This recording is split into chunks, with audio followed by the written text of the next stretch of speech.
اللهم صل على سيدنا محمد يا رب صل وسلم دائما ابدا على حبيبي. سورہ روم میں بھی اللہ نے اپنی قدرت کے دلائل بیان کیے. سب سے پہلے تو ہوا یہ تھا کہ رومیوں کو شکست ہو گئی تھی آتش پرستوں سے. یہ جو رومی ہے نا انگریز, ان کے باپ دادا رومی کہلاتے ہیں, سمجھتے ہو؟ تو ہم یوں کہہ سکتے ہیں انگریزوں کو شکست ہو گئی تھی کس سے؟ آگ کی, چائنا والوں سے شکست ہو گئی, یوں سمجھ لو آپ. یعنی ان لوگوں سے جو آسمانی مذہب کو نہیں مانتے. اب چونکہ اہل کتاب بہرحال اسلام کے نسبتاً قریب ہیں, مشرکین سے پھر بھی 1000 گنا بہتر ہیں, اور آج بھی بہتر ہیں, یہ میں آپ کو بتا دوں. آپ کو جو درندگی ان کافروں میں نظر آئے گی جو اہل کتاب نہیں ہیں, وہ درندگی اہل کتاب میں آپ کو نظر نہیں آئے گی. ہر چیز میں دیکھ لو آپ. خوراک کے معاملے میں بھی یہود و نصارہ کی خوراکیں دوسرے غیر مسلموں سے نسبتاً بہتر ہیں. انگریز ابھی بھی کتے نہیں کھاتے, ٹھیک ہے نا, ٹھیک ہے سور کھاتے ہیں, اللہ ان کو ہدایت دے, وہ غلط چیز تو کھا رہے ہیں وہ, لیکن کتے بلی چائنا والوں کی طرح نہیں کہ مدّ ذلہ العالیہ جو ملا کھا لیا, انسان بھی کھا جائے, ایسا نہیں ہے. اور پھر جو وحشت ان لوگوں کے ہاں ہے نا جو اہل کتاب نہیں ہے, وہ آپ کو اہل کتاب میں نسبتاً کم نظر آئے گی. تو ہوا یہ, اور اس زمانے کے اہل کتاب تو مذہب کو بہت زیادہ فالو بھی کرتے تھے. تو کیا ہوا کہ رومیوں کو, یہ جو انگریز ہیں اس زمانے میں روم تھا نا ان کا, تو ان کو ہو گئی شکست. تو اس پہ مشرکین مکہ نے یہ شگون لینا شروع کر دیا کہ جیسے وہ پیغمبروں کو مانتے ہیں, اس کے باوجود ان کو شکست ہوئی آگ کی پوجا کرنے والوں سے جو پیغمبروں کو بالکل بھی نہیں مانتے. تو اس کا مطلب اللہ ان لوگوں کے ساتھ نہیں ہے جو آسمانی مذاہب کو مانتے ہیں, خدا ان کے ساتھ نہیں ہے. لہذا ہمیں بھی کس پہ فتح ہوگی؟ ہمیں بھی اہل اسلام پہ فتح ہوگی. تو مسلمانوں کے دل بہت ٹوٹے ہوئے تھے کہ بھئی اللہ نے ان آگ کی پوجا کرنے والے یا ستاروں کی پوجا کرنے والوں کو اللہ نے کیوں ان پہ غلبہ عطا کر دیا. تو مسلمان اس سے غمزدہ تھے. تو اس پر یہ آیتیں نازل ہوئیں کہ وَهُمْ مِن بَعْدِ غَلَبِهِمْ سَيَغْلِبُونَ. اللہ نے مسلمانوں کو خوشخبری دی کہ یہ لڑائی دوبارہ ہوگی اور اللہ رومیوں کو ان مشرکین پر فتح عطا کرے گا فی بضع سنین, اور یہ چند سالوں میں ہو جائے گا. تو مسلمانوں نے پیش گوئی کر دی. پھر فرمایا کہ یومئذ یفرح المؤمنون, اور جس دن اللہ رومیوں کو فتح عطا فرمائے گا تو اس دن مسلمان خوش ہوں گے. تو اس میں بھی بہت سے اسباق ملتے ہیں کہ بھئی آپ کے اگر 2 دشمن ہیں تو بڑے دشمن کو فوکس کرو, چھوٹے کو, چھوٹا کا درجہ بعد میں ہے, ٹھیک ہے نا. تو سب کو ایک ہی ساتھ نہیں, ایک ہی لاٹھی سے نہیں ہانکنا چاہیے. ینصر من یشاء وهو العزیز الرحیم. اللہ نے اس میں اپنی قدرتوں کو بیان کیا. وَمِنْ آیَاتِهِ أَنْ خَلَقَكُم مِّن تُرَابٍ, فرمایا اللہ کی نشانیوں میں سے کہ یہ ہے اس نے تمہیں مٹی سے بنایا. ثُمَّ إِذَا أَنْتُمْ بَشَرٌ تَنْتَشِرُونَ, اچانک کیسے انسان بڑھ کے زمین میں دوڑتے پھر رہے ہو, چھلانگے مارتے پھر رہے ہو, اچھلتے کودتے پھر رہے ہو. بنایا کس سے ہے؟ کروڑوں سال میں سائنسدان ابھی تک ایسا روبوٹ نہیں بنا سکا جو مٹی سے بنے اور ایسے جان پڑ جائے اور اچھلتا کودتا پھرے وہ. اور کیسے اللہ مٹی سے کیسے بنتا ہے؟ والدین جو خوراک کھاتے ہیں وہ کہاں سے آتی ہے؟ مٹی سے. یا تو وہ سبزی ہوگی, سبزی بھی مٹی سے آتی ہے, یا وہ گوشت ہوگا, گوشت جانور گھاس پھوس کھاتا ہے اور گھاس کہاں سے آتی ہے؟ مٹی سے. مٹی کو کھود کے دیکھو تو گوبر مٹی اور پانی کے علاوہ کچھ بھی نہیں ہے. اسی گوبر مٹی پانی سے اللہ خربوزے, انار, انگور, ناشپاتی, گھاس, اور پھر اسی سے گوشت, پھر اسی سے دودھ. جو والدین کی خوراک ہے نا وہ سب مٹی کے مختلف مراحل ہیں جو پھر نطفے کی شکل اختیار کرتے ہیں, پھر ماں کے رحم میں, پھر ماں جو روٹی کھا رہی ہے وہ مٹی سے, وہی مٹی سے بچے کے آنکھ, ناک, کان, دل, دماغ, جگر مختلف شکلیں تبدیل کر کے پھر جب وہ پیدا ہوتا ہے تو خوراک جو آ رہی ہے وہ کہاں سے آ رہی ہے؟ مٹی سے آ رہی. مٹی کو ختم کر دیں, تھوڑے دنوں میں انسان قحط سے ہلاک. تو یہ مٹی ہے جس کو مختلف تصرفات اور مختلف کھلونے بنا کے اللہ ہم کو دکھا رہا ہے. تو اللہ کہتے ہیں کیسا کام کرتا ہوں میں, مٹی سے بنایا. اذا انتم بشر تنتشرون, ایسے بشر بن کے, انسان بن کے زمین پہ دوڑتے پھرے. کوئی جہازوں میں اڑ رہا ہے, کوئی سمندروں میں جا رہا ہے, کوئی ریسنگ کے مقابلے اولمپکس میں کھیل رہا ہے, کسی کے پیچھے کتا لگا ہوا ہے, کوئی کتے کے پیچھے لگا ہوا ہے. تو مختلف قسم کے کام ہو رہے ہیں, کوئی بیان ہو رہا ہے, کوئی بیان سن رہا ہے, کوئی بیان میں سو رہا ہے, کوئی جناب کاروبار کی فکر میں لگا ہوا ہے, کوئی یعنی ہر وقت کچھ نہ کچھ کر رہا ہے. کچھ نہیں تو بور ہو رہا ہے بیٹھ کے, یہ بھی تو ایک کام ہے نا. ٹینشن دے رہا ہے دوسروں کو, غم دے رہا ہے. ہمارے ایک دوست جب وہ آتے ہیں نا, وہ ایسی باتیں کرتے آدمی کو ٹینشن ہوتی. تو ہمارے ساتھ ایک بہاری دوست تھے, وہ اس کو دیکھ کے کہتے کہ آئیے غم دیجئے, یعنی ان کا تعارف ہی ایسے کرواتے, آئیے تشریف لائیے غم دیجئے. یعنی ہمیں پتہ ہے آپ بات ایسی کرو گے جس سے ٹینشن ہوگی تو آئیں. پھر ہاں کبھی یہ بھی کہتے کہ آئیں بیٹھیں دکھ دیں. صحیح ہے نا. تو ہم پہلے دیکھ رہے ہوتے یہ بات کیا کر رہا ہے, کہہ رہے آئیں ذرا دکھ دیں, تھوڑا سا دکھ دیں ہمیں. تو اللہ فرماتے ہیں اچانک گھومتے ہو پھرتے ہو. وَمِنْ آيَاتِهِ أَنْ خَلَقَ لَكُم مِّنْ أَنفُسِكُمْ أَزْوَاجًا, اللہ کی نشانیوں میں سے, نشانی کسے کہتے ہیں, جسے دیکھ کے اللہ کے وجود کا یقین آ جائے, سائن جس سے لگے کوئی ہے. ان خلق لکم من انفسکم ازواجا, کہ اس نے تمہارے لیے جوڑے پیدا کیے, انسان کو پیر کی شکل میں پیدا کیا ہے.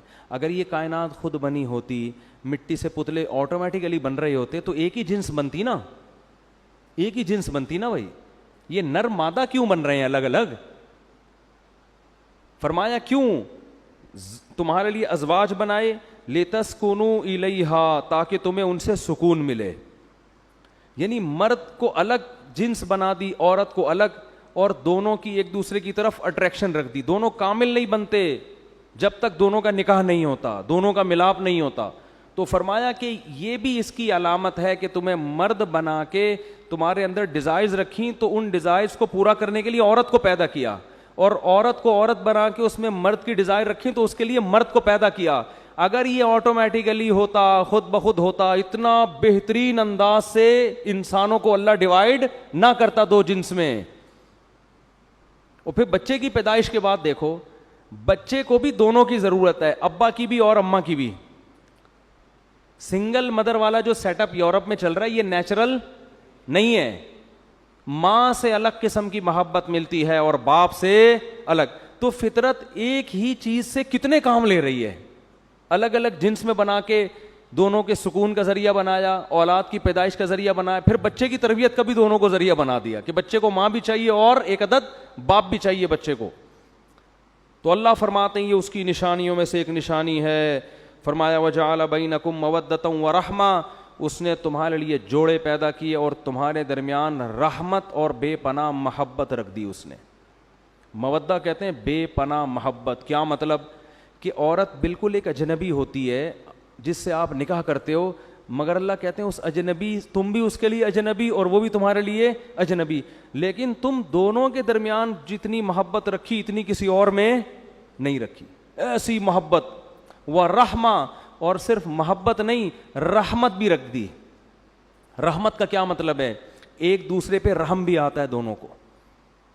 انسان کے بچے ہوں تو بات ہو رہی ہے, اگر کوئی نہ ہو تو پھر الگ. آپ کہہ رہے ہوں گے یار ہمیں تو بالکل نہیں آتا, ہم تو اللہ کے جان چھوڑے. بھئی انسانوں کی بات ہو رہی ہے. بعض لوگوں کو یہ ہوتا ہے کہ یہ کس قسم کی باتیں قرآن کر رہا ہے, یہ تو ہماری فطرت سے بالکل میچ نہیں کرتی ہیں. لیکن انسان ہو نا انسان, تو اسے اپنی زوجہ پہ بھی رحم آتا ہے. اس کی تکلیف میں جتنا کڑتا ہے کسی دوسرے کی تکلیف میں اتنا نہیں کڑتا. کیسے لوگ پھر رہے ہوتے ہیں مارے مارے, بیگم کی طبیعت خراب ہے, دعاؤں کی پرچیاں آ رہی ہوتے ہیں, مفتی صاحب دعا کر دیں, رو رہے ہوتے ہیں آ کے کہ بھائی ٹھیک ہو جائے.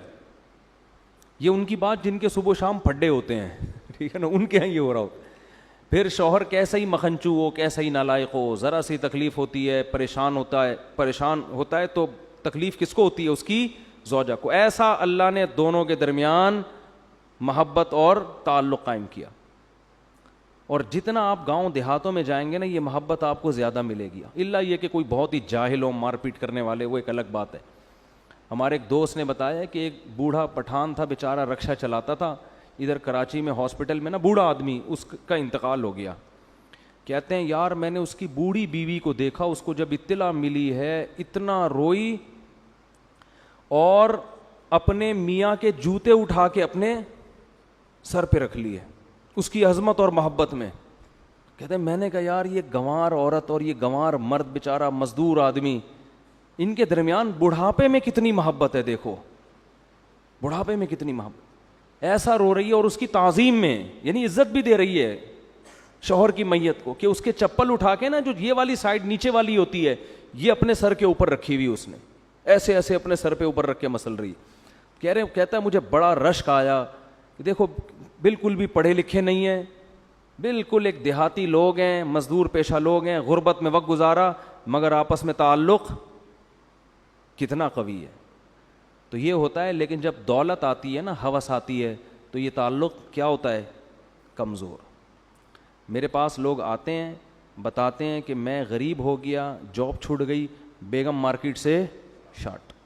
بہت کیسز آئے ہیں, مجھے کہتے ہیں کوئی وظیفہ بتا دیں کہ واپس آ جائے. میں کہتا ہوں یہ وظیفہ پڑھا کرو, اس پر اللہ کی لعنت, اس پر اللہ کی لعنت, اس پر اللہ کی لعنت, کبھی واپس نہیں لے کر آؤں گا. مجھ سے بڑا بے غیرت کوئی نہیں اگر اس کو واپس لے آیا. یہ 11 دفعہ ناشتے سے پہلے اور 11 دفعہ ڈنر کے بعد.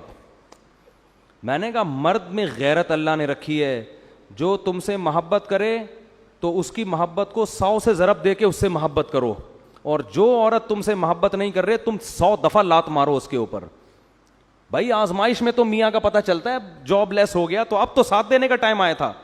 بیوی میں اور طوائف میں یہ فرق ہے, طوائفہ کو پیسے کھلاؤ تو خوش رہے گی, پیسے نہیں کھلاؤ تو بھاگ جائے گی, جہاں پیسے زیادہ ملیں گے وہاں بھاگے گی.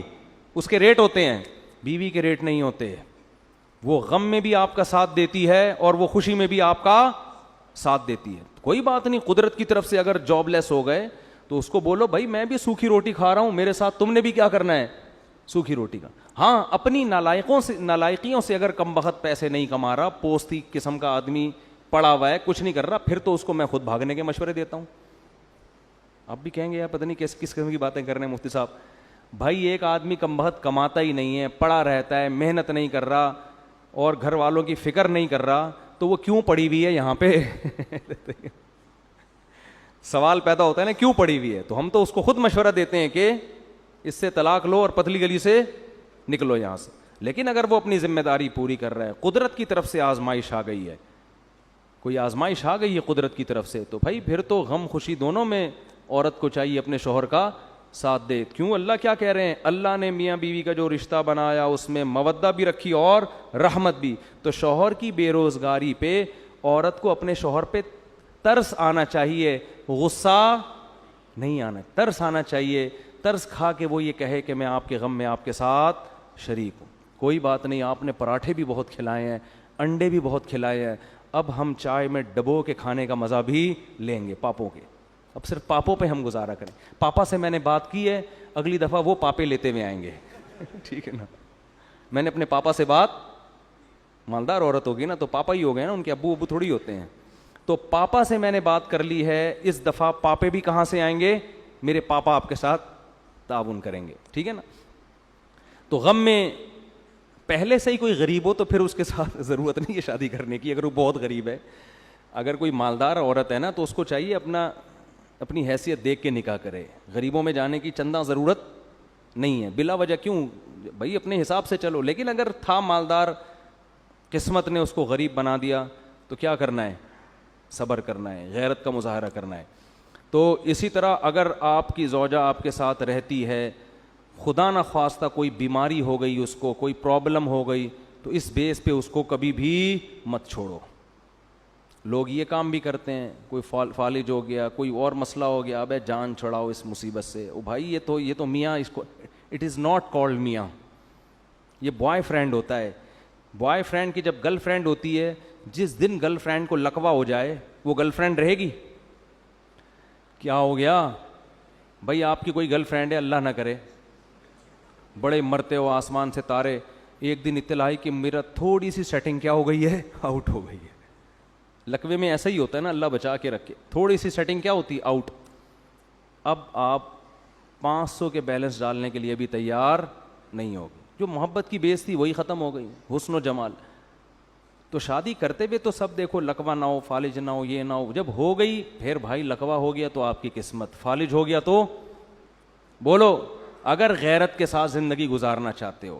لوگ انگلیاں اٹھائیں کہ یہ بے غیرت آدمی ہے, معذرت کے ساتھ گالیاں والیاں رمضان میں بہت دے رہا ہوں, وہ معین اختر کی وجہ سے دے رہا ہوں میں گالیاں, تو لیکن لوگ کہیں کہ بھائی وفادار آدمی ہے, ٹھیک ہے نا, یہ زیادہ اچھا ہے نا, لوگ کیا کہیں وفادار آدمی.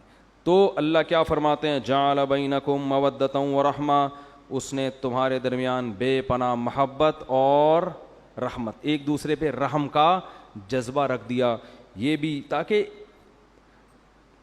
تاکہ کیا ہے کہ یہ سکون اور اطمینان کے ساتھ زندگی گزاریں. تو فرمایا ان فی ذلک لآیات لقوم یتفکرون, جو غور و فکر سے کام لیتے ہیں ان کے لیے اس میں بہت بڑی بڑی نشانیاں ہیں. یہ بھی اللہ کے وجود کی دلیل. ومن آیاتہ خلق السماوات والارض, اسی کی نشانیوں میں ہے آسمان اور زمین کا بنانا. واختلاف السنتکم والوانکم, تمہاری زبانوں اور رنگوں کا اختلاف. ایک مٹی سے بنایا, رنگوں کا اختلاف دیکھیں آپ, کوئی اتنا کالا کہ اندھیرے میں نظر ہی نہیں آ رہا ہے, کوئی اتنا وائٹ کہ روشنی میں نظر بولو نہیں آ رہا. ایسے رنگوں, کوئی سانولا ہے, کوئی کس کلر کا, کوئی اس کلر کا. کیا ہے دنیا میں اس سے رنگینی ہے, سارے ایک جیسے ہوتے. دنیا میں ایک جو رنگینی ہے نا, کلرفل زندگی, یہ ختم ہو جاتی.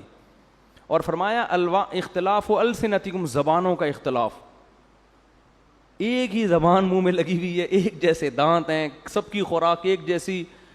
آپ سفر کرنا شروع کریں, ہر تھوڑی دیر کے بعد زبان کیا ہو رہی ہے, چینج. وہ کچھ بول رہا ہے, ایک لفظ سمجھ میں نہیں آ رہا, یہ کچھ بول رہا ہے, ایک لفظ سمجھ میں نہیں آ رہا, لیکن ہر شخص اپنا میسج دوسرے تک ڈیلیور کر رہا ہے. اس کا اسٹائل الگ, اس کا اسٹائل الگ. تو یہ جو اللہ نے زبانوں میں بے پناہ اختلاف ڈال دیا انسانوں کے, اللہ فرماتے ہیں یہ بھی میری قدرت کی دلیل ہے. اس میں کیا حکمت ہے, بہت ساری حکمتیں, ابھی ان کا وقت نہیں ہے. وَمِنْ آیَاتِهِ مَنَامُكُمْ بِاللَّيْلِ وَالنَّهَارِ, فرمایا اسی کی نشانیوں میں سے ہے تمہارا دن اور رات میں سونا. کبھی رات کو آرام کرتے ہو, کبھی دن میں قیلولہ کرتے ہو. تو یہ جو نیند ہے جس سے تم فریش ہو جاتے ہو, یہ نیند بھی اس کی نشانیوں میں سے ایک نشانی. ہر مشین کو ٹیوننگ کی ضرورت ہوتی ہے نا. گاڑی کا کہتے ہیں بھائی اتنے 1000 کلومیٹر چلے تو میکینک کے پاس جاؤ, ادھر ایئر فلٹر صاف کروا دو, ٹائروں کی ہوا چیک کر لو, کہتے ہیں نا. بائک کا بھی کہتے ہیں بھائی اتنی چل گئی ہے تو انجن آئل چینج کرو, ٹائروں کی ہوا چیک کر لو, کاربوریٹر نکال کے ذرا صاف کر لو, پلک میں دیکھ لو کچرا تو نہیں آ جاوا. یہ ضرورت ہے. تو انسان کو بھی ٹیوننگ کی ضرورت. گھنٹوں سے بول رہا ہے, بھدکتا پھر رہا ہے کتوں کے پیچھے. کراچی میں تو یہی مثال کے علاوہ کوئی کتے اور مثال ہی نہیں آتی نا. کتوں کے پیچھے بھاگ رہے ہیں, کتے اس کے پیچھے بھاگ رہے ہیں. تو سارا دن کرتے کرتے بہت سارے کام, اس سے الجھ رہا ہے, اس سے پھڈا, اس تھک جاتا ہے. جب تھکتا ہے تو اللہ کیا کرتے ہیں, ہماری گاڑی چلی جاتی ہے میکینک, اس میں ورک شاپ میں چلی جاتی ہے. ہم جب سو جاتے ہیں نا تو ہماری گاڑی کہاں چلی گئی, ورک شاپ میں. آپ کسی ڈاکٹر سے پوچھیں وہ اس کی تصدیق کرے گا. اس کے بعد ہماری باڈی میں کارندے نکلتے ہیں باقاعدہ ورک کرنے کے لیے, اور ڈینٹنگ پینٹنگ کا کام شروع. باڈی جہاں جہاں سے اس میں فالٹ پیدا ہوا ہوتا ہے نا, سوتے میں وہ ہر جگہ سے ریپیئرنگ ہو رہی ہوتی ہے. ہر جگہ سے کیا ہوتا ہے, حقیقت ہے یہ, ریپیئرنگ کا کام ہو رہا ہے. جب ہم سو رہے ہوتے ہیں نا, جتنی گہری نیند سوئیں گے ریپیئرنگ اتنی اچھی ہوگی. ڈینٹنگ باقاعدہ, وہ پلک پانا لے کے سارے میکینک, وہ جراثیم ہوتے ہیں, وہ ایسے زبردست طریقے سے ریپیئرنگ کا کام کبھی تو دیکھو نا, بہت سی بیماریوں کا علاج ہی سونا ہے, سو کے اٹھو گے ٹھیک ہو جاؤ گے. تو وہ ریپیئرنگ ہو رہی ہوتی. اگر ہم نہ سوئیں نا تو صرف دماغ خراب نہیں ہوگا, گردے بھی خراب ہوں گے, پھیپھڑے بھی خراب ہوں گے, پیٹ بھی خراب ہوگا, معدے کی واٹ لگ جاتی ہے اگر نیند نہ ہو, زکام ہونا شروع ہوگا, ختم ہی نہیں ہوگا, ٹھیک ہے نا. تو ایسی ایسی بیماریاں پیدا ہو جائیں گی. تو ہمیں اس انتہا تک پہنچنے سے پہلے ہمارا رب ہمیں سلا دیتا ہے. جیسے ہی سلایا تو ہماری باڈی ورک شاپ میں چلی گئی. وہاں اللہ تعالیٰ نے ہماری باڈی کے اندر ہی ایسے کارندے بٹھائے ہوئے ہیں, وہ فوراً پلک پانا لے کے جہاں جہاں سے جو سیٹنگ آؤٹ ہوتی ہے اس کو صحیح کرنا شروع کر. جتنا ہماری باڈی سونے کی حالت میں ریپیئرنگ ہوتی ہے, اتنی کسی اور حالت میں ریپیئرنگ نہیں ہوتی. ریپیئرنگ ہو کے جب سب فٹ فاٹ مکمل ریپیئرنگ ہو جاتی ہے تو ہماری آنکھ کھلتی ہے اور ہم انگڑائیاں لے کے اٹھ کے بیٹھتے ہیں, اور تھوڑا سا منہ دھو کے گٹکا نسوار منہ میں رکھ کے, وہ ریپیئرنگ ہماری اپنی طرف سے ہے. وہ کمپنی کی طرف سے سہولت. بولو بھائی کچھ گاڑی میں کچھ تو کمپنی دیتی ہے, کچھ ہم اپنی طرف سے بھی لگا رہے ہوتے ہیں نا, کچھ سیٹیں ہم نے اپنی طرف سے لگائی ہوئی ہیں. تو اب دیکھو یہ جو موٹر سائیکلوں کے پیچھے پورے رکشے لگائے ہوئے ہیں, یہ کمپنی کی طرف سے تھوڑی سہولت ہے, یہ تو ہماری اپنی ہو. تو ہم پھر وہ گٹکے مٹکے فریش کیسا ہو جاتا ہے نا انسان, صبح فجر میں کیسا فریش اٹھتا ہے, کیوں؟ باڈی پوری کیا ہو گئی ہے, ریپیئر. بالکل ایسے ہی جیسے گاڑی شو روم میں جاتی ہے, ٹیوننگ سروس بھی ہوتی ہے, دھل دھلا کے واپس آتی ہے, دوبارہ بیٹھ کے چلانے کا مزہ آتا ہے کہ نہیں آتا؟ بالکل اسی اسٹائل سے چلنا شروع ہو جاتی ہے جو اسٹائل اس کا پہلے دن تھا. تو اللہ فرماتے ہیں اسی کی نشانیوں میں سے ایک نشانی ہے وَابْتِغَاؤُكُم مِّن فَضْلِهِ, اور دن کی روشنی میں روزی کا تلاش کرنا, یہ بھی اللہ کی نشانیوں میں سے ایک نشانی. کیونکہ رات کو انسان جب ملازمت کرتا ہے بیمار بھی ہوتا ہے, پریشانیاں بھی آتی ہیں. دن کیا ہے, روشنی میں سارا دن کیسے لگے ہوئے ہوتے ہیں نا لوگ, ایک نظام میں چلا دیا اللہ نے. صبح جائیں, اب دیکھو کوئی مکینک بائکیں ٹھیک کر رہا ہے, کوئی گاڑی ٹھیک کر رہا ہے, ڈاکٹر صاحب اپنی کلینک کھول کے بیٹھے ہوئے ہیں اور آلہ لگا کے بیٹھے ہوئے ہیں, کتنے پیشنٹ آئیں گے, کوئی آپریشن تھیٹر میں پڑا ہوا ہے, ڈاکٹر وہاں جا رہا ہے, کوئی کیا کر رہا ہے, کوئی کیا کر رہا ہے. دن میں سارے سب مصروف ہوتے ہیں, دن کی روشنی سے بھرپور فائدہ اٹھاتے ہیں. فرمایا وابتغاؤکم من فضل ان فی ذلک لآیات لقوم یسمعون, اس میں سننے والوں کے لیے بہت بڑی بڑی نشانی. کیا مطلب؟ ہماری آیتیں غور سے سنیں. ومن آیاتہ یریکم البرق خوفا وطمعا, فرمایا اسی کی نشانیاں ہیں کہ وہ تمہیں بجلی کی چمک دکھاتا ہے جس میں خوف اور لالچ دونوں چیزیں ہوتی. لالچ بارش کی ہوتی ہے اور خوف ہوتا ہے کہ یہ ایک بجلی ہی کہیں ہمیں تباہ نہ کر دے. کراچی میں تو ایسی بجلیاں نہیں کڑکتی, کبھی پہاڑی علاقوں میں جائیں جب بجلی کڑکتی ہے تو واقعی اللہ کی طرف سے ایسا لگتا ہے اللہ خوف دلا رہا ہے کہ میں اس بجلی سے بھی تمہیں ہلاک کر سکتا ہوں. لیکن اس میں لالچ بھی ہے کہ بارش برسے گی. فرمایا وَيُنَزِّلُ مِنَ السَّمَاءِ مَاءً, اور اسے کڑاکے دار بجلی چمکانے کے بعد وہ آسمان سے پانی برساتا ہے. اور پانی برس رہا ہے مگر ہوتا کیا ہے, فَيُحْيِي بِهِ الْأَرْضَ بَعْدَ مَوْتِهَا, بنجر زمین کو کیسی زندگی عطا کرتا, کیسے بیل بوٹے پھل پھول اس میں باغات پیدا کر دیتا ہے, حالانکہ زمین کھود کے دیکھو اس میں کچھ بھی نظر نہیں آتا. ان فی ذلک لآیات لقوم یعقلون, بے شک اس میں نشانی ہے ان لوگوں کے لیے جو عقل سے کام لیتے. اب قرآن کا انداز دیکھو, پہلے قرآن کہہ رہے مٹی سے بنا کے انسان بنا کے چلا دیا تمہیں, پھر قرآن کہہ رہا ہے تمہارے لیے جوڑے پیدا کیے سکون ملے اور تمہارے درمیان محبت رحمت رکھ دی. اس میں نشانی ہے ان لوگوں کے لیے جو غور و فکر سے کام لیتے ہیں. پھر قرآن کہہ رہا ہے اس نے زبانوں میں اختلاف ڈال دیا, رنگوں میں اختلاف ڈال دیا.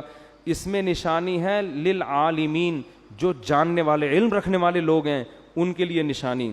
پھر قرآن کہہ رہا ہے دن کو سلاتا ہے, دن اور رات میں سلاتا ہے اور دن میں تم روزگار تلاش کرتے ہو. اس میں ان لوگوں کے لیے نشانی ہے جو میری باتوں کو غور سے سنتے ہیں. یعنی ہر دفعہ قرآن کا انداز کیا ہے, مختلف. پھر قرآن کہہ رہا ہے تمہیں بجلی دکھاتا ہے اور آسمان سے بارشیں برسا کے ایسے لہلہاتی فصلیں پیدا کر دیتا ہے. اس میں نشانیاں ہیں ان لوگوں کے لیے جو عقل سے کام لیتے ہیں. وَمِنْ آیَاتِهِ أَن تَقُومَ السَّمَاءُ وَالْأَرْضُ بِأَمْرِهِ, فرمایا اسی کی نشانی ہے کہ آسمان اور زمین کا نظام, اتنا بڑا نظام چل رہا ہے. چھوٹا سا نظام کسی مینیجر کے بغیر نہیں چلتا. آپ ایک چھوٹی سی کلاس میں کسی کو مانیٹر نہ بنائیں اور کلاس بچوں کے حوالے کر دیں, اس کلاس کا 2 دن میں بچے بیڑا غرق کر دیں گے. اس میں مینجمنٹ کے لیے ایک مانیٹر, پھر مانیٹر کے اوپر ٹیچر, ٹیچر کے اوپر ہیڈ ماسٹر, اور ہیڈ ماسٹر کے اوپر بھی کوئی وزیر تعلیم, وزیر تعلیم کے اوپر وزیر اعظم. یہ پورا سیٹ اپ چل رہا ہے. وزیر اعظم کے اوپر یونائٹڈ نیشن, یعنی اقوام متحدہ نے بھی سب ملکوں کو آزاد نہیں چھوڑا ہوا کہ بھائی جو چاہے کرتے پھرو, ان کے بھی کچھ لا ہے کہ ملک بھی اس اصول کے تحت چلیں گے. تو اللہ فرماتے ہیں کہ اسی کی نشانی ہے, علامت ہے اس کے برحق ہونے کی, کہ زمین اور آسمان کا اتنا بڑا نظام صحیح صحیح چل رہا ہے. کروڑوں کہکشائیں, ارب کہکشائیں اس کے اندر, مگر کوئی ایک دوسرے سے ٹکرا نہیں رہی ہیں. فرمایا ثم اذا دعاکم دعوۃ من الارض, اللہ نے فرمایا ایک دن ایسا ہوگا کہ اس سب نظام کو اللہ تباہ کرے گا اور پھر تمہیں زمین سے پکارے گا. تم سب زمین میں مٹی ہو کے ختم ہو جاؤ گے, پھر تمہیں پکارے گا زمین سے. اذا انتم تخرجون, اچانک تم سب مردے زمین سے اکھڑ کے اس کے سامنے کھڑے ہو جاؤ. اصل میں اللہ یہ آخری بات سمجھا رہے ہیں. اصل جو پوری باتوں کا حاصل ہے نا وہ کیا ہے؟ بولو آخر کہ مر کے مٹی ہو کے ختم نہیں ہو جاتے. اذا انتم تخرجون, اچانک نکلو گے. فرمایا وہو الذی یبدأ الخلق ثم یعید, اے اللہ یہ کیسے ہو سکتا ہے؟ مٹی ہو کے تو فنا ہو جاتے ہیں, دوبارہ کہاں سے اٹھیں گے؟ اللہ فرماتے ہیں وہی ہے جس نے پہلی مرتبہ مخلوق کو پیدا کیا, ثم یعیدہ, دوبارہ بھی وہی پیدا کرے گا, وہو اہون علیہ, اور دوبارہ پیدا کرنا تو فرسٹ ٹائم پیدا کرنے سے آسان ہوتا ہے بھائی. دوبارہ پیدا کرنا تو پہلی مرتبہ سے کیا ہوتا ہے؟ پہلی مرتبہ میں مینوفیکچرنگ ہوتی ہے, دوسری میں ریپیئرنگ ہوتی ہے. نہیں آ رہی بات؟ ریپیئرنگ تو ہمارے یہاں کے میکینک بھی کر دیتے ہیں ٹویوٹا کی گاڑیوں کی, لیکن ان سے بولو گاڑی بنا کے دکھاؤ, بنا لیں گے؟ ہے بھائی. تو جو ریپیئرنگ کر رہا ہے, جو پہلی مرتبہ جو کمپنی گاڑی بنا رہی ہے وہ ریپیئرنگ نہیں کر سکتی.